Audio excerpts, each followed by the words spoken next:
Um jovem aproximou-se de Jesus e lhe perguntou: Mestre, o que devo fazer de bom para ter a vida eterna? Disse-lhe Jesus: Por que me perguntas a respeito do que se deve fazer de bom? Só Deus é bom. Se queres entrar na vida eterna, observa os mandamentos. Quais? Perguntou ele.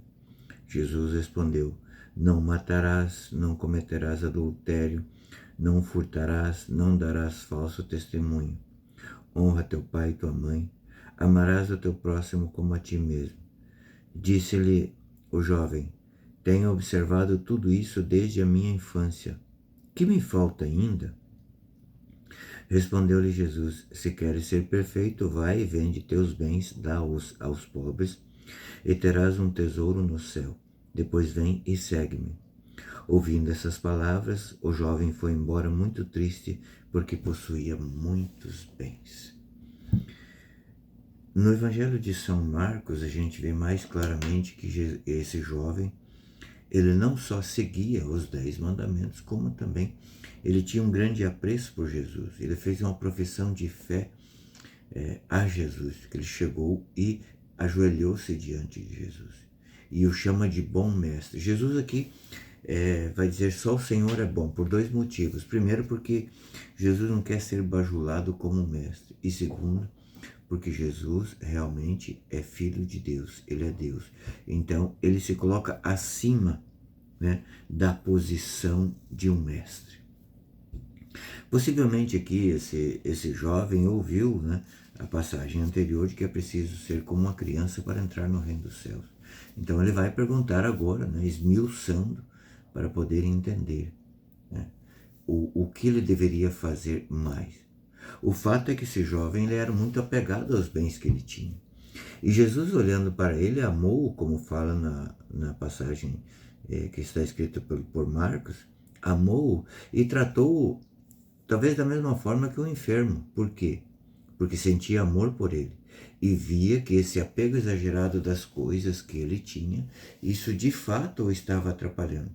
Isso de fato se tornara então uma espécie de doença espiritual. Por isso Jesus amou e tratou como um dos mais enfermos dos tantos que ele tratava. Né? A primeira leitura nos dá uma visão muito clara das coisas materiais e que nós não podemos nos apegar às coisas materiais. O livro do profeta Ezequiel vai dizer, Deus falando para Ezequiel, Ezequiel 24:15, Filho do homem, vou levar subitamente de ti aquela que faz a delícia dos teus olhos. Tu, porém, não darás gemido algum de dor, não chorarás, não deixarás as lágrimas correrem. Deus aqui está pedindo para Ezequiel, né, para fazer dele um exemplo para os demais. Ezequiel provavelmente não tinha bem nenhum, mas ele tinha esposa, né?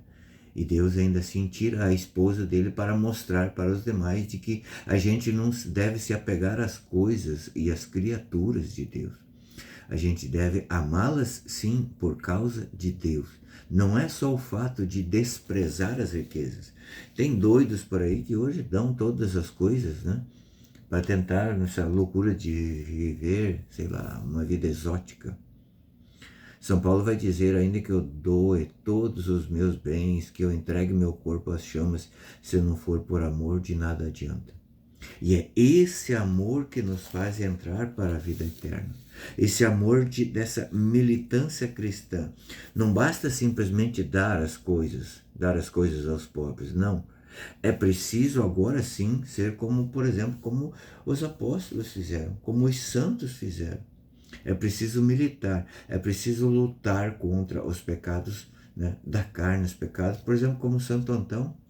Ele ouvindo aquela missa, dessa passagem mesmo, o sacerdote leu essa passagem do jovem rico, e ele ouvindo essa passagem, vai, vende tudo e dá aos pobres.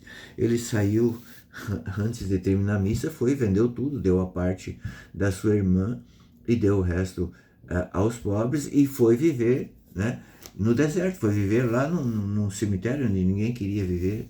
Por quê? Para se aproximar de Deus. E ali ele militou, ele lutou muito para poder conquistar a vida eterna. Todos os dias haverão lutas. Não é pecado ter riquezas. Pecado é tê-las no lugar de Deus. É preciso que nós tenhamos a coragem, né, de colocar a Deus em primeiro lugar. E o resto, como diz a palavra, tudo mais vos será acrescentado. Deus te abençoe.